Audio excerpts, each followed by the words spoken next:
بسم اللہ الرحمن الرحیم۔ السلام علیکم پیارے دوستو، پیش خدمت ہے عمران سیریز کا ایک نیا منفرد ناول ڈیتھ آئی لینڈ۔ یہ ناول انتہائی ایکشن، سسپینس، ایڈونچر اور مزاح سے بھرپور ہے۔ تو چلیے ناول شروع کرتے ہیں، لیکن اس سے پہلے آپ سب دوستوں سے گزارش ہے کہ اردو صفحہ چینل کو لازمی سے سبسکرائب کر لیں اور بیل کو ضرور پریس کر دیں۔ کارگس اوکلو ایک پرسرار جزیرہ تھا۔ سمندر کے ایک ایسے حصے میں واقع تھا جس کا کوئی دعوے دار نہیں تھا، لیکن دلچسپ بات یہ تھی کہ اس کا کوئی تنازع بھی نہیں تھا۔ 3 ملکوں کی سمندری سرحدیں اس کے آس پاس تھیں، لیکن تینوں ہی جانتے تھے کہ یہ ایک مشترکہ ملکیت ہے اور تینوں ملکوں کے علم میں لائے بغیر اگر یہاں کوئی بھی کارروائی ہوئی تو اس کا اللہ حافظ ہے۔ نہ صرف ان 3 ملکوں بلکہ دوستی کے منصوبے کے تحت کئی اور ملکوں کے انتہائی خفیہ ریکارڈ میں کارگس اوکلو کے بارے میں 3 جملے درج تھے: پرسرار موت کا مسکن، ڈیتھ آئی لینڈ، کرچ کیری کراس۔ کرچ کیری کراس وہ خفیہ کوڈ تھے جو بحری جہازوں کے کپتان جانتے تھے، اور یہ ان کے امتحان کی تکمیل پر انہیں بتائے جاتے تھے۔ تینوں بڑے ملکوں کو جب کوئی خاص مسئلہ پیش آ جاتا تو یہاں جمع ہوتے تھے اور یہاں ہونے والی کارروائیوں کو بے حد خفیہ رکھا جاتا تھا۔ چنانچہ میری کیرولائن کے ایک نہایت تجربہ کار افسر اعلیٰ پیٹرک مارکس کو ہدایت ملی کہ وہ کارگس اوکلو پر جا کر ایک خفیہ کانفرنس کے انعقاد کی تیاری کرے، تو وہ فوراً متحد ہو گیا۔ اپنی ملازمت کی مدت کے دوران اسے 3 بار اس جزیرے پر آنا پڑا تھا، اور چونکہ اس کی روایت اس کی علم میں تھی اس لیے وہ یہاں آتے ہوئے ہمیشہ خوفزدہ ہو جاتا تھا۔ لیکن حکم ہوتا ہے چارج، ہمیں 30 افراد کا عملہ درکار ہوگا اور یہ انتظام تم 20 گھنٹے کے اندر کرو گے۔ یس سر، پیٹرک مارکس کے اسسٹنٹ نے مستعدی سے کہا، پھر بولا، سر آپ پہلے بھی وہاں جا چکے ہیں؟ ہاں، 3 بار۔ وہاں ایسی کیا خاص بات ہے؟ سچ پوچھو تو کچھ نہیں۔ پھر اسے خطرناک جزیرہ کیوں کہا جاتا ہے؟ حقیقت تو یہ ہے کہ وہ بے حد خوبصورت جزیرہ ہے، درختوں اور پھولوں سے لدا ہوا۔ لیکن میں کچھ نہیں کہہ سکتا۔ اور کیا تم فضول سوالات نہیں کر رہے؟ تمہارے پاس صرف 20 گھنٹے ہیں، پیٹرک مارکس نے درشت لہجے میں کہا۔ یس سر، چارج نے جھٹکے دار لہجے میں کہا اور اپنا فرض سر انجام دینے چل پڑا۔ 30 افراد کا مستعلا عملہ جن کے بارے میں پیٹرک مارکس جانتا تھا کہ وہ کیا کچھ کر سکتے ہیں۔ نہایت جدید سمندری جہاز کرٹ ایگزٹ پر سوار ہو کر کارگس پہنچا تو اسے بہت سی مشکلات کا سامنا کرنا پڑا۔ اس کے لیے یہاں کوئی برت نہیں تھی، ساحل دلدلی تھے، اور صرف پیٹرک جانتا تھا کہ جزیرے تک ساز و سامان پہنچانے کا کون سا راستہ ہے۔ اس کی رہنمائی میں وہ بدنما اور کاہی زدہ چٹانوں کے درمیان سے گزر کر وزنی سامان ساحل تک لا سکتے تھے۔ لعنت ہے، میکیو ان نشانوں پر لدے ہوئے بنڈل زمین پر پھینکتے ہوئے کہا۔ پیٹرک تمہیں گہری نظروں سے دیکھ رہا ہے۔ اس کے ساتھ ہی نکلس نے کہا، آخر اس بھوت نگر میں آنے کی ضرورت ہی کیا تھی؟ Duty is duty. پھولوں میں بسی ہوئی ہواؤں کے درمیان خیموں میں فرد کش لوگوں کو احساس ہوا کہ جزیرے میں داخلہ واقعی مشکل ہے، لیکن اس کے بارے میں باقی کہانیاں جھوٹ ہیں۔ یہ تو ایک بے حد پرفضا جگہ ہے، اس کے باوجود یہ جگہ ایک انوکھی حیثیت کی حامل ہے۔ جارج تبصرہ آرائی سے باز نہ رہ سکا۔ کوئی 7 سال پہلے ایک بحری قزاق، یا پھر اسے ایک ایسا سرفرا شخص کہہ لو جو کسی قیمت پر دوست نہ بننا چاہتا تھا، ایک بحری جہاز کو اغوا کر کے یہاں لے آیا تھا۔ لیکن میں نے آخری بار جب یہاں انتظامات کیے تو مجھے 70 افراد کی لاشیں ملیں۔ جانتے ہو کس عالم میں؟ کس عالم میں؟ جارج نے خوفزدہ لہجے میں کہا۔ بس یوں سمجھ لو جیسے ایک متحرک فلم اسٹل ہو جائے۔ وہ سب اس طرح منجمد تھے جیسے فلم رک گئی ہو۔ وہ بے جان تھے اور ان میں سے کسی کا جسم خراب نہیں ہوا تھا۔ وہ قزاق بھی ان میں شامل تھا، ہاں، ایکشن فلم کے ہیرو کی طرح، ایک مسافر پر پستول تانے ہوئے۔ حیرت کی بات تھی کہ اس کے چہرے کے تاثرات میں بھی کوئی تبدیلی نہیں ہوئی تھی۔ پیٹرک مارکس نے کہا، سر ایسا کیسے ہوا؟ میں جانتا ہوں، پیٹرک نے پرسرار انداز میں گردن ہلا کر کہا، اور جارج پھر اچھل پڑا۔ آپ جانتے ہیں؟ وہ سرسراتی ہوئی آواز میں بولا۔ ہاں سر، اگر ایک بات مجھے بتائیں تو میں آپ کا شکر گزار ہوں گا۔ پیٹرک کے چہرے پر غور و فکر کے آثار پھیل گئے۔ پھر اس نے کہا، یہ صرف میرا اپنا تجربہ ہے۔ اصل میں اس جزیرے پر اسی قسم کی تمام کارروائیاں ہوتی ہیں، اور اس کے لیے وہ 3 بڑے ملک اسے دوسروں سے محفوظ رکھنا چاہتے ہیں، اور اس کی حفاظت کے خیال کے ساتھ یہاں جو پرسرار کارروائیاں کی گئی ہیں وہ اپنی نوعیت کی عجیب و غریب کارروائیاں ہیں۔ ڈیئر جارج، ہم نہیں کہہ سکتے کہ یہاں جزیرے کے کون سے حصے میں کون سی ایسی چیز پوشیدہ ہے جو انسانوں کے لیے مہلک ترین ہے، اور میرا یہ خیال ہے کہ یہاں پھیلے ہوئے درختوں میں ایسے خوفناک پلانٹ لگے ہوئے ہیں جو انتہائی مہلک گیس خارج کرتے ہیں، اور یہ گیس لمحوں کے اندر اندر یہاں زندگی ختم کر دیتی ہے۔ اور اس کا تجزیہ تم صرف ایک چیز سے کر سکتے ہو، کیا یہاں زمینی جانور نہیں ہیں؟ کیا مطلب؟ زمینی جانوروں کا مطلب بتاؤں تمہیں؟ خرگوش، کیچوے اور ایسے جانور جو جس جگہ رہتے ہیں وہی مستقل قیام کرتے ہیں۔ پرندوں کی بات اور ہے، وہ آتے ہیں اور اڑ جاتے ہیں، اوہ مائی گاڈ، واقعی یہ تو میں نے غور بھی نہیں کیا تھا۔ چلو اب چھوڑو ان باتوں میں سر کھپانے سے کوئی فائدہ نہیں، اب ہمیں کام کا آغاز کر دینا چاہیے۔ پیٹرک کی نگرانی میں سب سے پہلے وہ رن وے صاف کیا گیا جو خاص طور سے چھپا دیا گیا تھا، اور اس کو چھپانے کے لیے عجیب و غریب طریقہ کار اختیار کیا گیا تھا۔ اس قسم کی مصنوعی گھاس کی جھاڑیاں جو اوپر سے دیکھنے سے یوں محسوس ہوں جیسے خاردار کانٹے دار جھاڑیاں اگی ہوئی ہوں، لیکن نہایت ملائم اور خاص قسم کی پلاسٹک سے بنی ہوئی جھاڑیوں کو ایک مخصوص طریقے سے بآسانی سے ہٹایا جا سکتا تھا، اور اس کی صفائی کا اتنا کام مشکل نہیں تھا۔ یہ کام سر انجام دے لیا گیا۔ یہاں رن وے کے اختتام پر ایک ہیلی پیڈ بھی بنا ہوا تھا جسے اسی طرح پوشیدہ کر دیا گیا تھا۔ جارج پہلی بار اس جزیرے پر آیا تھا، بلکہ صرف پیٹرک کے علاوہ سارا عملہ ہی نیا تھا، اور یہ بھی پیٹرک کو خاص طور سے ہدایت تھی کہ جس وقت بھی وہ وہاں جائے نیا عملہ لے کر جائے۔ اول تو پیٹرک کو ایک طویل عرصے کے بعد یہاں بھیجا گیا تھا اور کوئی ایسی کارروائی سونپی گئی تھی۔ غرض یہ کہ ان کارروائیوں کا سلسلہ جاری رہا اور کام ہوتا رہا۔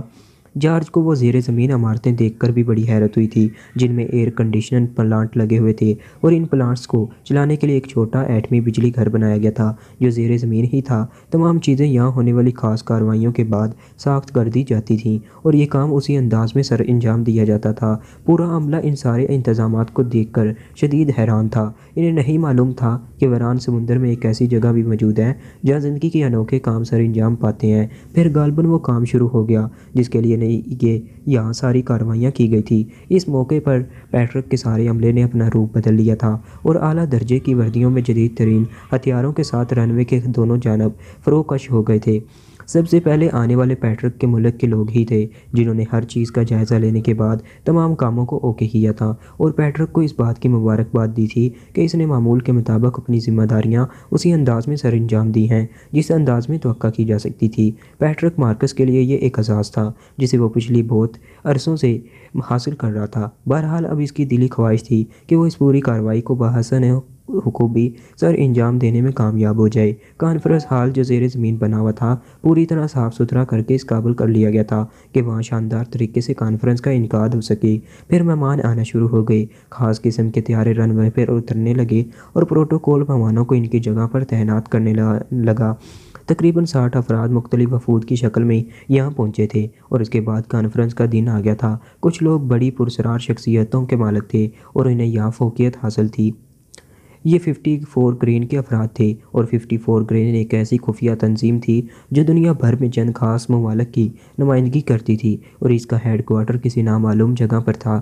یہ 54 گرین ڈپارٹمنٹ ان ممالک کے لیے منصوبہ بندیاں کرتا تھا اور ہدایات جاری کیا کرتا تھا۔ چنانچہ اس بار بھی ایسا ہی کوئی سلسلہ تھا۔ 54 گرین کے 3 رکن نے کانفرنس کی کارروائی کا آغاز کیا۔ ان میں سے ایک نے کہا، اور اس وقت ہم سب جس مقصد کے تحت جمع ہوئے ہیں وہ بڑی بنیادی نوعیت کا حامل ہے، اور 54 گرین اپنے فرائض سر انجام دیتے ہوئے ہمیشہ اس بات کا خیال رکھتی ہے کہ ممبر ممالک کے مفادات جو کسی جگہ جا کر مشترک حیثیت اختیار کر گئے ہوں پوری طرح کنٹرول میں رہیں۔ اس وقت مسئلہ زیادہ طوالت نہیں رکھتا، بلکہ مختصر الفاظ میں میں 54 گرین کی نمائندگی کرتا ہوں۔ اس وقت ہمارا اشارہ ایک ایسے ملک کی جانب ہے جو بظاہر دنیا کے نقشے پر ایک مناسب حیثیت رکھتا ہے، لیکن حقیقت یہ ہے کہ اس کا اصل کچھ اور ہے، اور اس کی بنیاد اس ملک کے وسائل نہیں بلکہ قدرتی طور پر اسے کچھ ایسے لوگوں کی رہنمائی حاصل ہے جو بہرحال ایک عظیم حیثیت رکھتے ہیں۔ اور اگر آپ لوگ مجھ سے یہ نہ کہیں کہ آپ اس شخصیت کو نہیں جانتے تو میں آپ کے سامنے پاکشیا کے X2 کا نام لیتا ہوں۔ کیا آپ میں سے کوئی اس بات سے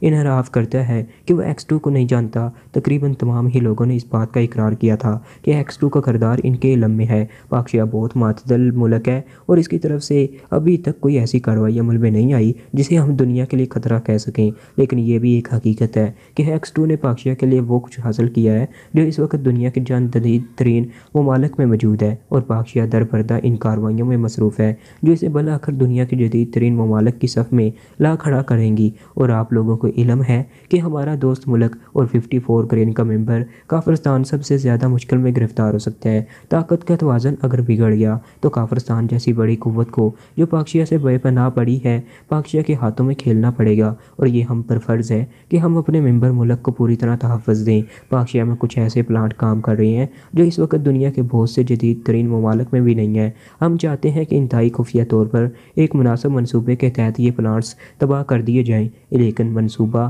ایسا ہونا چاہیے کہ جب تک ہمارے سارے کاموں کی تکمیل نہ ہو پائے X2 یا پاکشیا کے سربراہ آواردہ لوگوں کو اس کا علم نہ ہو پائے۔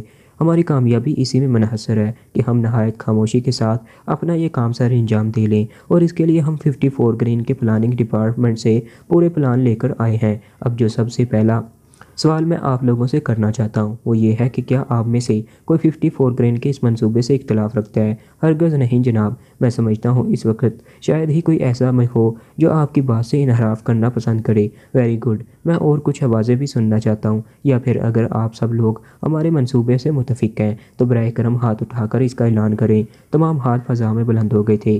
بہت بہت شکریہ۔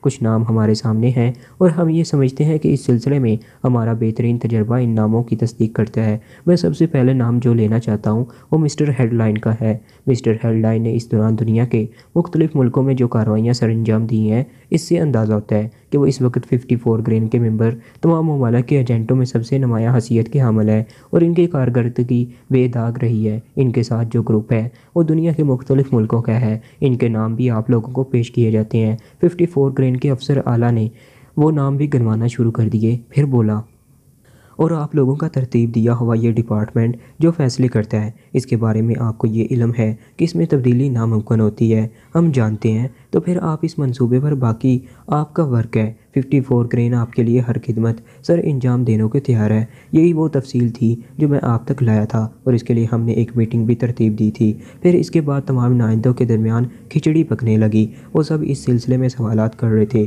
اور 54 گرین کے ممبر سے اپنے خدشات کی تفصیلات بتا رہے تھے۔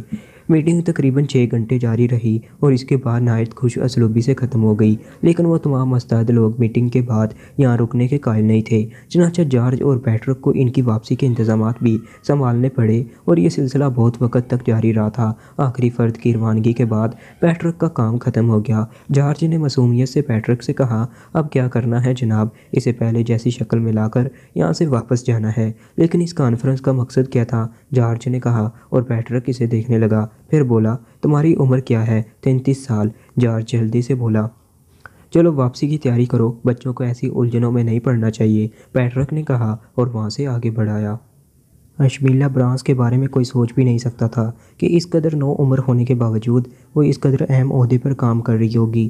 وہ FFG سیکشن کی پلانٹ آپریٹر تھی، اور اسے دنیا کے ایسے اہم ترین راز معلوم تھے جو شاید دنیا کی بڑی بڑی حکومتوں کے سربراہوں کو بھی معلوم نہ ہوں۔ FFG دنیا کے کئی ملکوں کی ترتیب دی ہوئی ایک آرگنائزیشن تھی جس کے کام انتہائی خفیہ ہوتے تھے، اور جس کا طریقہ کار بڑا عجیب و غریب۔ اپنے کنٹرول سیکشن میں کام کرتے ہوئے جب ایک خصوصی پلانٹ اشمیلا کے سامنے آیا تو وہ بری طرح اچھل پڑی۔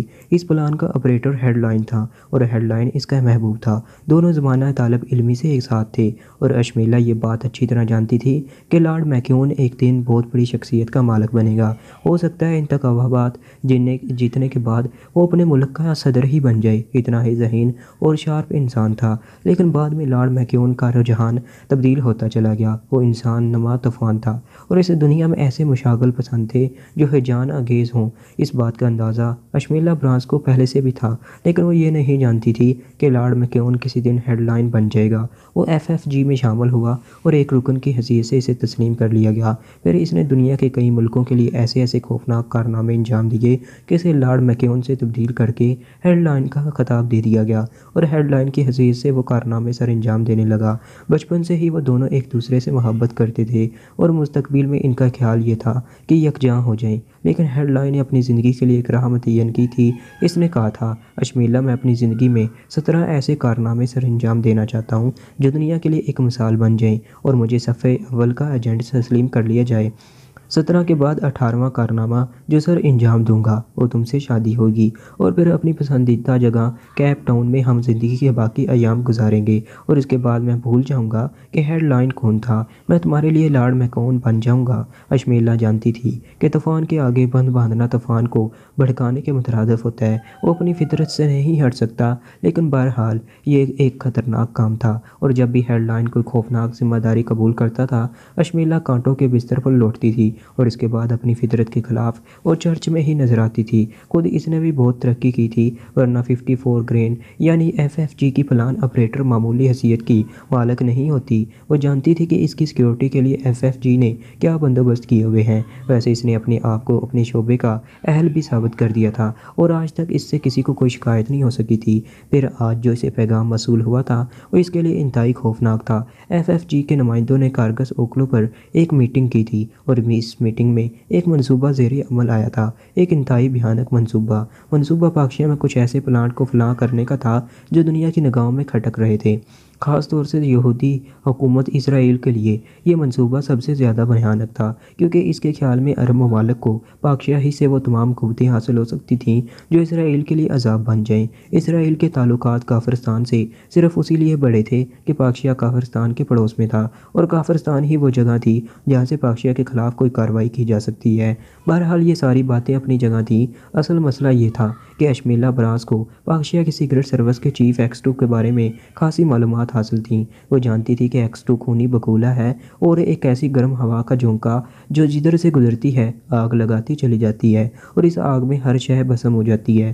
X2 کے بارے میں 3 سرخ فائیں FFG کے ریکارڈ روم میں موجود تھیں، جن میں سے اسے ایک نامعلوم شخصیت، ایک پراسرار اور ایک خوفناک کارکردگی کا مالک شخص قرار دیا گیا تھا، اور اس کے بارے میں ہدایات تھیں کہ کسی دشمن ملک کی آرمی سے اس قدر خوفزدہ نہ ہوا جائے جتنا X2 سے، اور پاکشیا کے مفادات کے خلاف کوئی بھی کام کرتے ہوئے چاروں طرف X2 کو تلاش کیا جائے۔ اور اب ہیڈ لائن کا انتخاب پاکشیا ہی میں ایک ایسے کام کے لیے کیا گیا تھا جس کے سلسلے میں X2 کا سامنے آنا بے حد ضروری تھا۔ بس یہ خوفناک تصور اشمیلا کو پریشان کر رہا تھا۔ بہرحال چونکہ ساری منصوبہ بندی ہو چکی تھی اور اشمیلا جانتی تھی کہ وہ اب اس قدر حیثیت بھی نہیں رکھتی کہ اس منصوبہ بندی میں ٹانگ اڑا سکے، بہرحال پروگرام کے مطابق اسے جنرل ہیڈ کوارٹر میں لارڈ میکیون یا پھر ہیڈ لائن کا استقبال کرنا پڑا۔ پروٹوکول ڈپارٹمنٹ میں بھی وہ ایک بنیادی حیثیت رکھتی تھی۔ ہیلی کاپٹر نے زمین چھو لی اور اس کے پنکھوں کے بند ہونے سے پہلے ہی ہیڈ لائن نیچے کود آیا۔ انتہائی پھرتیلے بدن کا مالک ایک قد آور نوجوان تھا جو سر جھکائے ہوئے ہیلی کاپٹر کے پروں کے نیچے سے باہر نکل آیا، اور FFG پروٹوکول نے اس کا استقبال کیا۔ اس نے ایک نگاہ اشمیلا کو دیکھا، اس کے ہونٹوں پر مدھم مسکراہٹ ابھری اور اس کے بعد وہ پروٹوکول افسران کے ساتھ تیز رفتاری سے اس عمارت کی جانب چل پڑا جہاں اسے پاکشیا کے سلسلے میں بریف کیا جانے والا تھا۔ دوسرے لوگ اس کی تیز رفتار چال کا ساتھ نہیں دے پا رہے تھے اور انہیں اس کے ساتھ ساتھ تقریباً دوڑنا پڑ رہا تھا، لیکن یہ اس کی عادت تھی کہ وہ تیز چلنے کا عادی تھا۔ پھر کانفرنس ہال میں اشمیلا براس نے دل پر جبر کر کے اپنی نمائندگی کے فرائض سر انجام دیے اور پاکشیا میں کی جانے والی کارروائیوں کی تفصیل اسے بتاتے ہوئے کہا، مسٹر ہیڈ لائن، مشترکہ ممالک کی ایک اہم کانفرنس نے آپ کو پاکشیا میں اس کام کے لیے منتخب کیا ہے، اور اس کے سلسلے میں جن نمائندوں کا انتخاب کیا گیا ہے یہ آپ کے وہ پسندیدہ افراد ہیں جو آج تک آپ کے ساتھ اعلیٰ ترین کارنامے سر انجام دیتے رہے ہیں۔ لارڈ میکیون نے گردن خم کرتے ہوئے کہا، اور یہ سب کچھ آپ لوگوں کے علم میں شاید نہ ہو کہ میری فرمائش پر کیا گیا ہے۔ آپ کی فرمائش پر؟ ہاں۔ مطلب یہ کہ آپ نے اس مشن کے لیے فرمائش کی تھی؟ نہیں تو پھر؟ اصل میں بہت عرصے سے میں اس بات کا خواہشمند تھا کہ پاکشیا کے X2 سے میرا سامنا ہو، لیکن مسٹر ہیڈ لائن، یہ بات خصوصی طور پر بتائی گئی ہے کہ آپ کو X2 کا سامنا نہیں کرنا ہے، بلکہ کچھ اس قسم کے پلان ترتیب دینے ہیں جن سے X2 تو بھٹکتا رہے اور آپ اپنا کام کر کے نکل آئیں۔ تو آپ لوگ کیا سمجھتے ہیں میں کوئی ریسلر ہوں جو اپنے مد مقابل کو للکار کر اس پر حملہ کرے اور اپنے آپ پر اس سے حملے کرائے؟ جناب عالی، کسی عوام کی کامیابی کا انحصار اس پر ہے کہ آپ اپنے مد مقابل کو ذہنی شکست دیں۔ X2 جسمانی مقابلے میں شاید مجھ سے کبھی نہ جیت سکے، لیکن بات ذہنی مقابلے کی ہے۔ اگر میں پاکشیا میں اپنی فرائض سر انجام دے کر خاموشی سے نکل آتا ہوں تو یہی X2 کے خلاف میری کامیابی ہے، اور میں اس کے لیے ایک پیغام چھوڑ آؤں گا جس میں بتایا جائے گا کہ وہ ہیڈ لائن کے مقابلے میں شکست کھا چکا ہے۔ اشمیلا براس کو کسی قدر اطمینان ہوا تھا۔ بہرحال ہیڈ لائن کی ذہنی قوتوں سے وہ خود بھی واقف تھی، وہ تو صرف یہ چاہتی تھی کہ کسی طرح X2 کا اس سے براہ راست سامنا نہ ہو سکے۔ ہیڈ لائن کے ان الفاظ نے اسے مطمئن کر دیا تھا۔ پھر بھی تمام کارروائیوں کی تکمیل کے بعد جب وہ اس سے ملی تو اس نے کہا، دیکھو میں ابھی تمہیں نصیحتیں کرنے کا کوئی حق نہیں رکھتی اور شاید بعد میں بھی نہ کر سکوں، کیونکہ میں نے تم سے اتفاق کیا ہے کہ تم اپنی زندگی کے 17 کارنامے سر انجام دے لو، لیکن ایک بات میں تم سے ضرور کہنا چاہتی ہوں۔ کہو، لارڈ میکیون نے کہا۔ X2 کا سامنا کرنے سے گریز کرنا؟ لارڈ میکیون نے کہکا لگایا اور بولا، ہر محبت کرنے والی عورت اپنے محبوب یا شوہر سے یہی الفاظ کہتی ہے، لیکن بہرحال میں ایک اچھے دوست کی حیثیت سے تم سے وعدہ کرتا ہوں کہ اپنا تحفظ ہر طرح سے کروں گا۔ تو کیا میں مطمئن ہو جاؤں؟ کیا تم مجھ سے مطمئن نہیں ہو؟ لارڈ میکیون مسکرا کر بولا اور اشمیلا کے ہونٹوں پر مسکراہٹ پھیل گئی۔ اس نے آہستہ سے کہا، تھینک یو میکیون۔ ہمیں کب روانہ ہونا ہوگا؟ میکیون نے سوال کیا۔ اس سلسلے میں FFG کا سفری ڈپارٹمنٹ کام کر رہا ہے، تمہیں اس بارے میں فوراً اطلاع دے دی جائے گی۔ اس کا مطلب ہے کہ تمہارے ساتھ محبت بھری زندگی گزارنے کے چند دن۔ میں تو ڈیوٹی پر ہوں نہیں، جب میں تمہارے پاس ہوں اور فرصت سے ہوں تو تمہاری کوئی ڈیوٹی نہیں ہوتی۔ لیکن لارڈ، بیکار باتیں مت کرو۔ تم کیا سمجھتی ہو؟ کیا میں تمہیں اتنے دن تک کے لیے چھٹی دلانے میں کامیاب نہیں ہو سکتا جس دن تک میری روانگی کے دن کا یقین نہ ہو جائے؟ اشمیلا ایک گہری سانس لے کر رہ گئی اور لارڈ میکیون مسکرانے لگا۔ اس نے کہا، ڈیئر اشمیلا، میں جن لوگوں کے لیے کام کرتا ہوں وہ میری ضرورت جانتے ہیں۔ کیا مطلب؟ جب میں ان سے کہتا ہوں کہ مجھے فلاں شے درکار ہے تو اس شے کا پیش کرنا ان کا فرض بن جاتا ہے۔ مجھے اس سے کب انکار ہے؟ اور جب میں ان سے کہوں گا کہ اشمیلا کو اس وقت تک میرے ساتھ رہنا چاہیے جب تک کہ میرے مشن کا آغاز نہیں ہوتا، تو جانتی ہو ان کی طرف سے کیا جواب ملے گا؟ جانتی ہوں۔ کیا جواب دیں گے وہ؟ یہی کہ اشمیلا برانس جس ڈیوٹی پر ہے اس میں چھٹی کا کوئی سوال پیدا نہیں ہوتا۔ اشمیلا نے شرارت سے کہا، یہ جواب دیں گے وہ؟ ہاں۔ تو کیا مجھے آزمانا چاہتی ہو؟ ہاں۔ اشمیلا اسی انداز میں بولی اور ہنس پڑی، گویا تم چاہتی ہو کہ میری ایک مہم کا آغاز یہیں سے ہو جائے۔ لارڈ میکیون بھی ہنس کر بولا، نہیں ڈیئر، میں جانتی ہوں تمہاری کوئی بات ٹالنا ان لوگوں کے بس کی بات نہیں ہے۔ اشمیلا چھپنے ہوئے انداز میں بولی اور لارڈ میکیون فخریہ انداز میں مسکرانے لگا۔ سیاہ رنگ کی بڑی ویگن رات کی تاریکی کا سینہ چیرتی ہوئی اس درمیانے درجے کے علاقے میں داخل ہو گئی جہاں معمولی سے مکانات بنے ہوئے تھے۔ یہ سرکاری کوارٹروں کا علاقہ تھا اور کوارٹروں پر نمبر پڑے ہوئے تھے۔ وہ دونوں آدمی ویگن سے اتر کر ان کوارٹروں کی جانب بڑھ گئے، پھر گول دائرے میں بنے ہوئے سفید نشان کے اندر 26 نمبر کا حصہ دیکھ کر وہ رکے۔ دونوں نے ایک دوسرے کی جانب دیکھا، پھر دروازے پر دستخط دی۔ تیسری دستخط پر مکان کے اندر مدھم سی روشنی ہوئی اور ایک آدمی نے باہر نکل کر دروازہ کھولا۔ سامنے کھڑے ہوئے افراد کو دیکھ کر وہ حیرانی سے بولا، کیا بات ہے؟ کون لوگ ہو تم؟ تمہارا نام فضل خان ہے؟ ان میں سے ایک نے کہا، ہاں فضل خان صاحب، یہ کچھ سامان آیا ہے آپ کے لیے۔ اس شخص نے جیب سے ایک پیکٹ نکال کر آگے کرتے ہوئے کہا، سامان کس نے بھیجا ہے؟ فضل خان بولا، آپ کو ذرا 1-2 منٹ کے لیے ہمارے ساتھ چلنا ہے۔ معاف کیجیے گا، کوئی ایسی بات نہیں ہے، ٹھہرو میں گھر میں بول کر آتا ہوں، فضل خان نے کہا اور اندر جا کر بیوی سے کہا کہ کچھ مہمان آئے ہوئے ہیں، ابھی آتا ہے، انہیں نکڑ کے ہوٹل پر چائے پلائے گا۔ پھر وہ باہر نکل آیا اور بولا، کس نے بلایا ہے مجھے؟ بس وہ ذرا سامنے، اس شخص نے کہا اور فضل خان حیران سا ان کے ساتھ چل پڑا۔ وقت کتنا ہو گیا تھا کہ لوگ اپنے اپنے گھروں میں گھسے ہوئے تھے، گو روشنیاں جل رہی تھیں لیکن پھر بھی باہر زیادہ رونق نہیں تھی۔ فضل خان ان کے ساتھ چلتا ہوا اس گاڑی تک پہنچا، پھر اچانک ہی اس کے سر پر ایک زوردار ضرب پڑی اور فضل خان کے حلق سے آواز نکل گئی، لیکن ضرب کا انداز بڑا ماہرانہ تھا اور یہ ایسی جگہ پر لگائی گئی تھی جہاں اچھے ہوش و حواس کھو بیٹھے۔ پھر ویگن کے اندر بیٹھے ہوئے لوگوں نے فضل خان کو اندر گھسیٹ لیا اور اس کے بعد وہ ویگن کے اندر داخل ہو گئے۔ وہاں ایک شخص موجود تھا جو فضل خان کو دیکھ رہا تھا۔ بے ہوش فضل خان کو اندر لٹایا گیا اور ویگن میں تیز روشنی کر دی گئی۔ پھر وہ شخص جو ویگن میں موجود تھا، اس کے چہرے پر فضل خان کا میک اپ کیا جانے لگا۔ فضل خان کے کپڑے اتار لیے گئے تھے اور یہ کپڑے بھی اس شخص کو پہنا دیے گئے جس کے چہرے پر فضل خان کا میک اپ کیا گیا تھا۔ جو شخص فضل خان کو اغوا کر کے لایا تھا، اس نے میک اپ شدہ آدمی سے کہا، تمہیں بس یہ رات وہاں گزارنی ہے، تفصیلات تمہیں بتا ہی دی گئی ہیں، اس کے بعد دن کی روشنی میں جو کچھ تم سے کہا گیا ہے تمہیں وہی کرنا ہے۔ دیکھ لو، اتنے سے کام کا معاوضہ پورے 20,000 روپے۔ تم شاید یہ 20,000 روپے الگ سے کبھی نہ کما سکو، اس لیے ہوشیاری سے اپنا کام سر انجام دینا۔ جی صاحب، آپ اطمینان رکھو، اس شخص نے کہا اور پھر فضل خان کے بھیس میں نیچے اتر کر کوارٹر نمبر 26 کی جانب چل پڑا۔ کوارٹر نمبر 18 سے بابو شاہ اور کوارٹر نمبر 90 سے ابراہیم علی کو اسی انداز میں ان کے گھروں سے نکالا گیا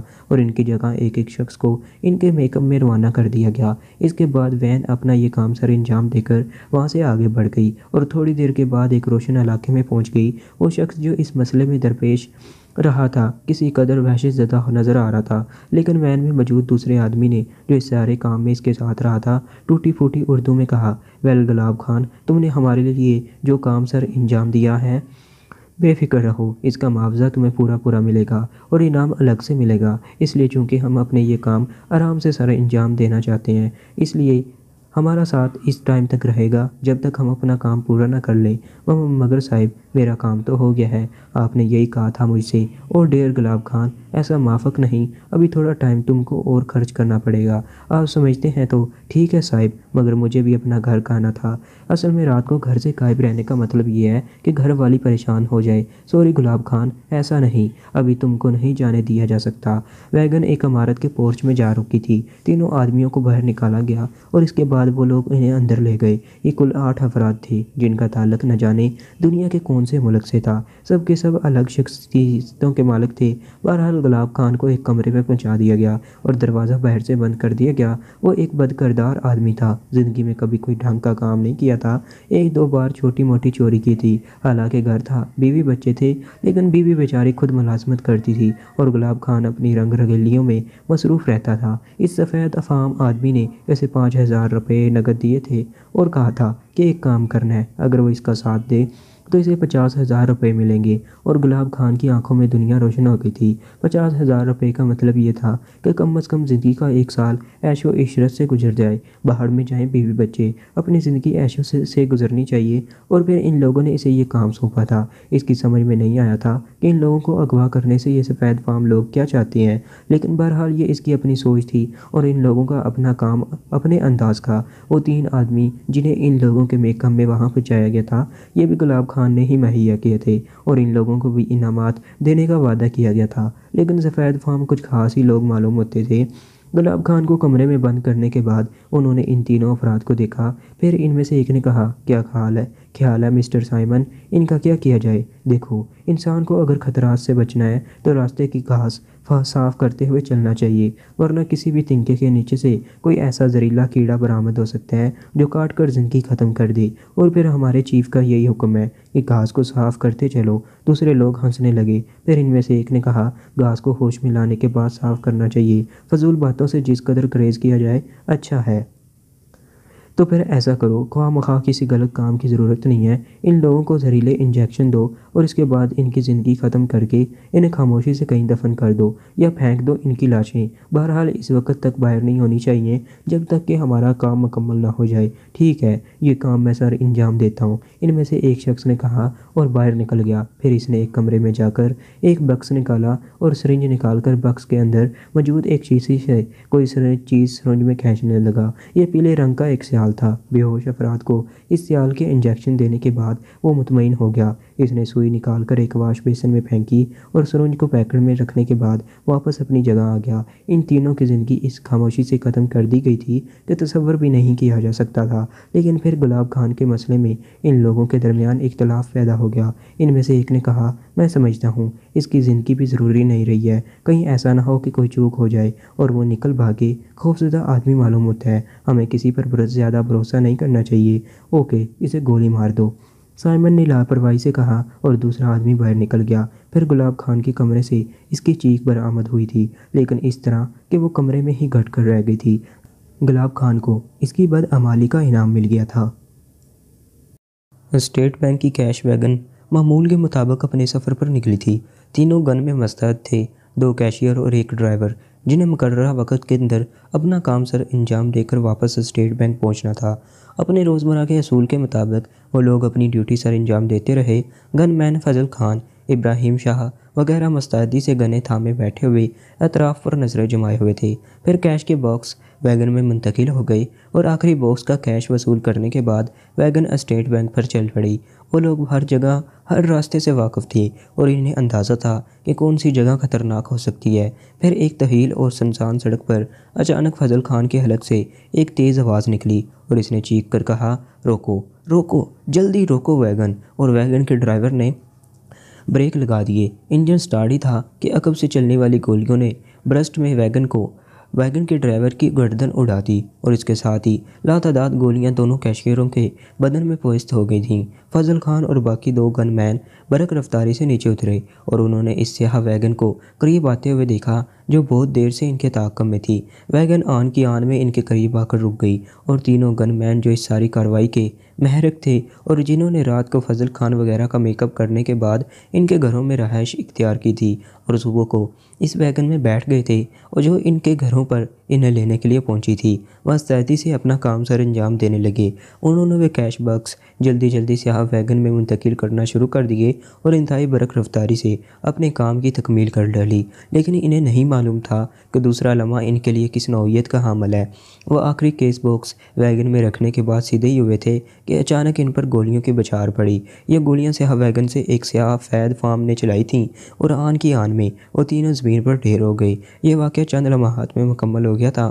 سیاہ ویگن اسٹارٹ ہو کر چل پڑی اور مختلف راستے طے کرتی ہوئی بالآخر اسی مکان میں داخل ہو گئی جہاں رات کو 4 افراد کا قتل کیا گیا تھا اور لاشیں بڑی خوش اسلوبی سے ٹھکانے لگا دی گئی تھیں۔ پھر ویگن سے کیش باکس اتارے جانے لگے اور ان 8 افراد کے درمیان کوئی بھی مقامی آدمی نہیں تھا جن لوگوں کو انہوں نے دولت کا لالچ دے کر اپنے جال میں پھانسا تھا۔ وہ کیفر کردار کو پہنچ گئے تھے کہ وطن سے غداری، اپنے فرائض سے چشم پوشی اور تھوڑی سی دولت کے لیے ہر ایک کے ہاتھوں میں بک جانے کا انجام یہی ہوتا ہے۔ کامران وہ لوگ تھے جو اس وقت کیش باکس سے نوٹوں کی گڈیاں نکال کر ڈھیر کر رہے تھے۔ یہ کام انہوں نے تھوڑی دیر میں مکمل کر لیا اور اس کے بعد سائمن نے اپنے ساتھی وکٹر سے کہا، وکٹر اب جلد از جلد ان گٹھیوں کو مناسب جگہ پہنچانے کا بندوبست کرو۔ ان کی تعداد کتنی ہوگی سائمن؟ میرے خیال میں یہ 2 سے ڈھائی کروڑ روپے تک ہو سکتے ہیں۔ اچھی خاصی رقم ہے۔ ہاں، بہرحال ہم سے جو کہا گیا تھا وہ ہم نے سر انجام دے دیا۔ ہیڈ لائن بہت اعلیٰ پلاننگ کرتا ہے۔ یہاں کرنسی کے حصول کے لیے اس سے بہتر طریقہ اور کوئی نہیں ہو سکتا تھا۔ وہ مقامی کرنسی ہی مقامی لوگوں پر خرچ کرے گا۔ اب تم یوں کرو کہ یہ کیش باکس اور ویگن ٹھکانے لگا دو۔ کسی بھی چیز کو مستقل طور پر ساتھ نہیں رہنا چاہیے۔ میں اسے لے جاتا ہوں، تیسرے آدمی نے، جس کا نام ڈان تھا، کہا، اور ان لوگوں نے ڈان مائک کو اس بارے میں اجازت دے دی۔ چنانچہ مائک ویگن لے کر چل پڑا۔ وہ جانتا تھا کہ کیش باکس کے ساتھ اس ویگن کا کیا انجام ہونا ہے اور اس کے لیے انہوں نے جگہ بھی منتخب کر لی تھی، ایک بڑی سی کھائی جو انہوں نے پہلے سے دیکھ لی تھی اور جس میں پانی بھرا ہوا تھا۔ ویگن کو اس کے اندر غرقاب کر کے اس کے نام و نشان کو بھی مٹایا جا سکتا تھا اور یہ بات ڈان مائک اچھی طرح جانتا تھا۔ چنانچہ وہ اپنے فرض کے لیے مستعدی سے ویگن دوڑاتا رہا اور کچھ دیر کے بعد کھائی کے قریب پہنچ گیا۔ اپنا کام سر انجام دینے کے بعد اس نے اطمینان سے ادھر ادھر دیکھا۔ ابھی تک سڑکوں پر وہ چہل پہل اور آمد و رفت نہیں ہوئی تھی جس کی وجہ سے اسے کوئی خطرہ لاحق ہو سکتا۔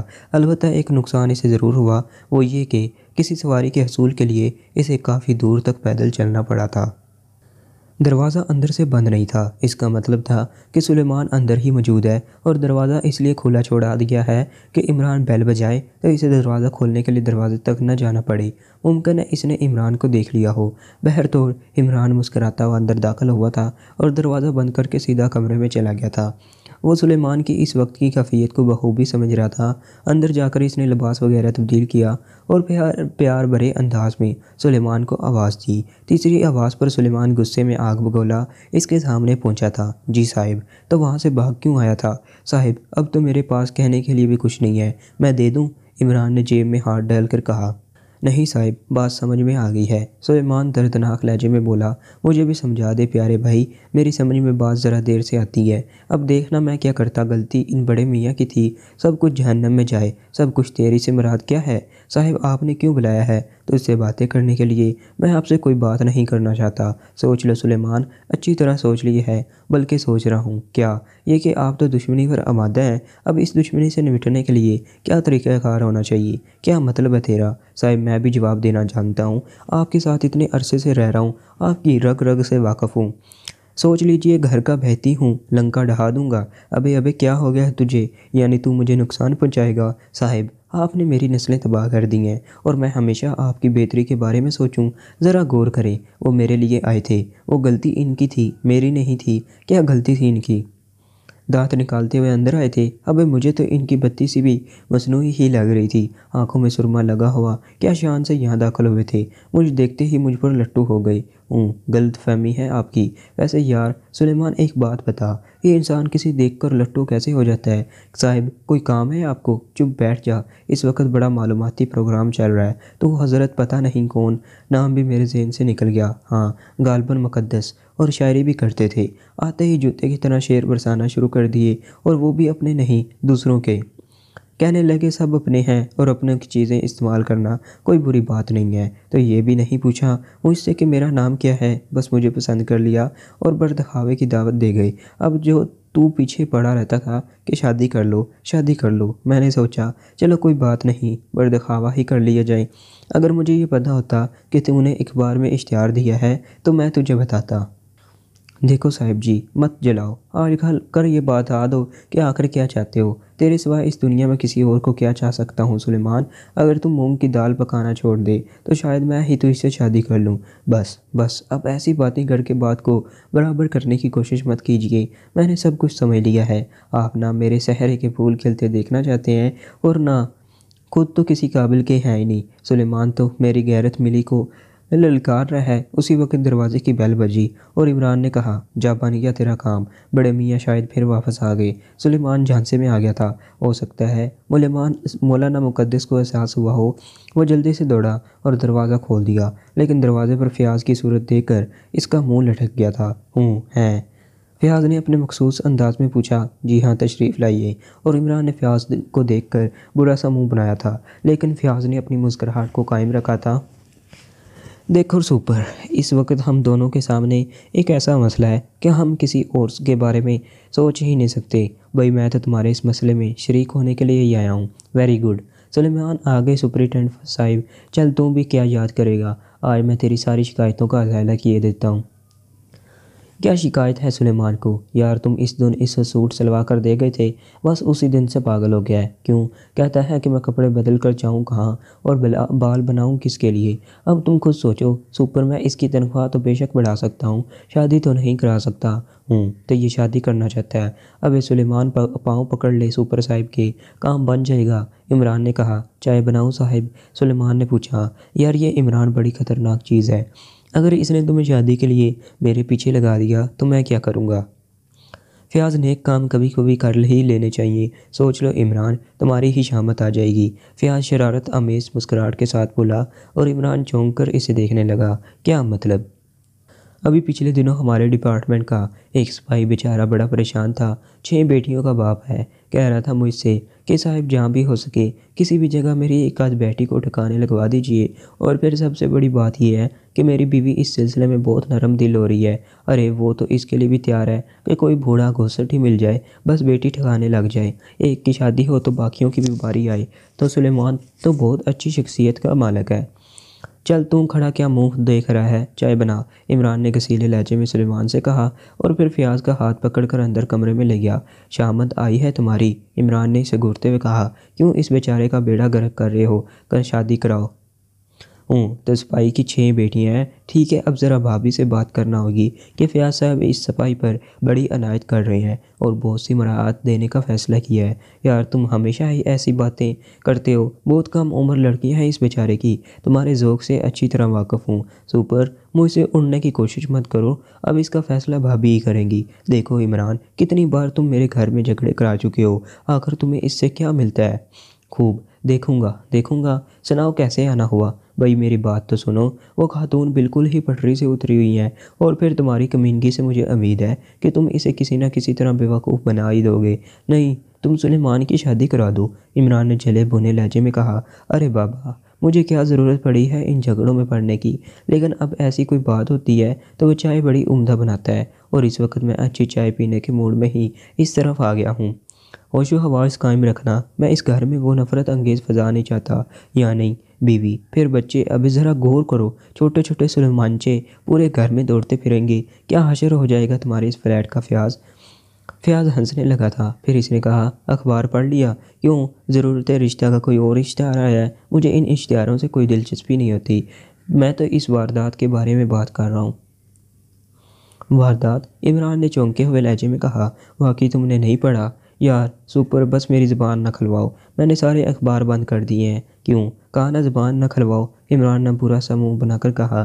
ویسے عمران، ابھی تک اس سلسلے میں کوئی بات منظر عام پر نہیں آئی، سلسلہ کیا؟ عمران نے سنجیدگی سے سوال کیا۔ کچھ عجیب سی صورتحال ہے، یہ تو تمہیں پتہ ہی ہے، یہ شاید جب تم کہتے ہو کہ تمہیں واردات کا پتہ ہی نہیں چل سکا تو پھر تمہیں کیا معلوم ہوگا؟ کیوں اردو کی ایسی تیسی کر رہے ہو؟ یار اسٹیٹ بینک کی کیش وین سے 3.25 کروڑ کے ڈاکے کی بات کر رہا ہوں۔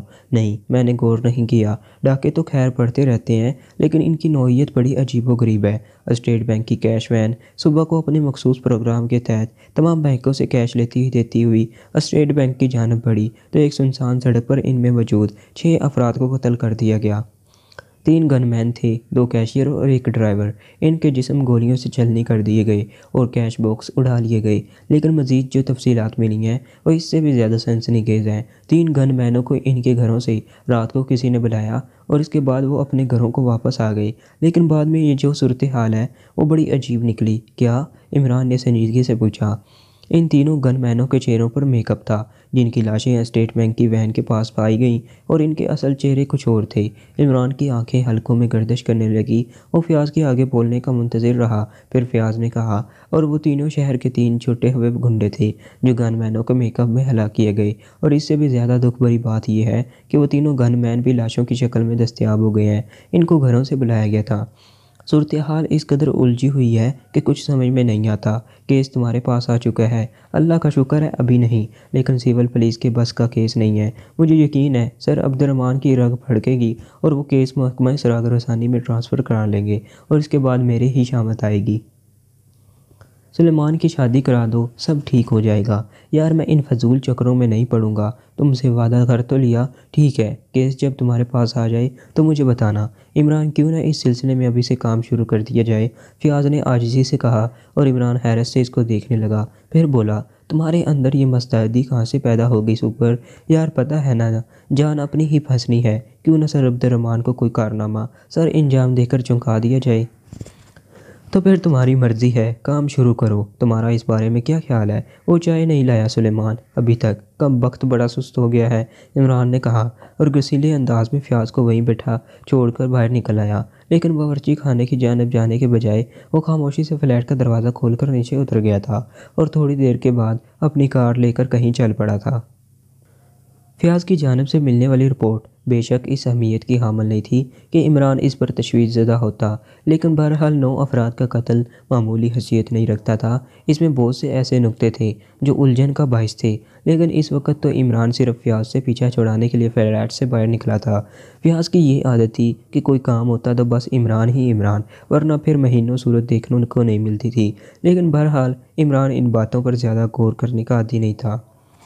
فیاض کا تھوڑا بہت کام اس سے چل جائے تو کوئی حرج نہیں، اچھا ہی ہے اگر کسی کے کام آیا جائے، لیکن اب ہر وقت کی یک بھی تو برداشت نہیں کی جا سکتی تھی۔ فیاض صاحب کو یہ کیس ملا بھی نہیں تھا، لیکن انہوں نے سوچا کہ کیوں نہ نمبر بنائے جائیں، لیکن اس کے لیے عمران ہی کی گردن ناپنے کے لیے چل پڑا تھا۔ وہ اب عمران اتنا احمق تو نہیں تھا کہ بے مقصد کاموں میں اتنا سر کھپائے۔ تھوڑی دیر تک اس کی کار سڑکوں پر دوڑتی رہی اور اس کے بعد اس نے رانا پیلس کا رخ کیا۔ بلیک زیرو نے رانا پیلس میں ایک بالکل ہی نئے سلسلے کا آغاز کیا تھا اور عمران کے مشورے پر اس نئے کام کو بلیک سیکشن کا نام دیا گیا تھا۔ بلیک سیکشن نے اپنے طور پر ایک ایسے کام کا آغاز کیا تھا جس میں کوئی شک نہیں کہ بڑی شاندار اہمیت کا حامل تھا۔ بلیک زیرو نے اپنے لیے فرصت کے اوقات کا بہترین مشغلہ بھی دریافت کر لیا تھا، اور پھر یہ بھی حقیقت تھی کہ آنے والے وقت میں اسے اور خود عمران کو بہترین مفادات حاصل ہو سکتے تھے۔ غرض یہ کہ بلیک سیکشن کے جو اغراض و مقاصد تھے وہ یہ تھے کہ ملک کے ایک سرے سے لے کر دوسرے سرے تک کسی بھی چھوٹے بڑے شہر میں کوئی کارروائی ہو تو اس کارروائی کی پوری رپورٹ تیار کر کے فائل مکمل کر کے رکھی جائے۔ ملک کے طول و عرض میں کسی بھی قسم کا جرم ہو، کوئی ایسی اہم اور نئی بات ہو جو حکومت کے کسی بھی سیکشن کے لیے باعث دلچسپی ہو، اس کی رپورٹ اور پوری تفصیل تیار کر کے اس کے فائل مکمل کیے جائیں۔ کوئی بھی ایسا واقعہ جس کا تعلق وطن عزیز سے ہو، یہ اندرونی معاملات تھے، بیرونی معاملات کا پورشن الگ بنایا گیا تھا، اور اس میں یہ تفصیلات رکھی گئی تھیں کہ دنیا کے ایک سرے سے لے کر دوسرے سرے تک کسی بھی ملک میں کوئی ایسے اہم واقعات ہوں جو ان کے لیے دلچسپ ہوں تو اس کی پوری تفصیل رکھی جائے۔ اور اس کام کے لیے فی الحال 10 ایسے افراد منتخب کیے گئے تھے جو انتہائی اعلیٰ ذہانت کے مالک اور ایسی شاندار معلومات رکھتے تھے کہ ان معلومات پر فخر کیا جا سکتا تھا۔